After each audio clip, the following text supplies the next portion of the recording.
আমার শ্বশুর শাশুড়ি কিন্তু অত্যন্ত ভালো, এটা সবচেয়ে লাকি।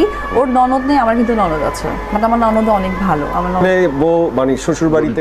শাকিব খানের মা এবার অপুকে ফোন করে কথা বলেছেন বিভিন্ন বিষয়ে। অপু বিশ্বাস বলেন, জয়ের দাদি বলেছেন যাই হোক তিনি আমার পাশেই আছেন। সম্প্রতি একটি প্রোগ্রামে অপু বিশ্বাস বলেন, শাকিবের পরিবারকে একসূত্রে বেঁধে রেখেছেন তিনি। পরিবারের ভিত তিনি, শাশুড়ি আমার সাপোর্ট সিস্টেম। এই যে ঘরে আমি একা, আদৌ কি আমি একা? না, আমার সঙ্গে আমার পরিবার আছে।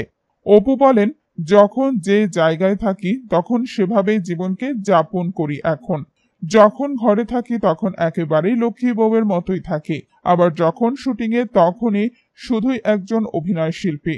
আগের মতো সব জায়গায় সব জিনিস মাথায় নিয়ে এখন আর চলতে চাই না, জীবনটাকে আর জগা খিচুড়ি করতে চাই না।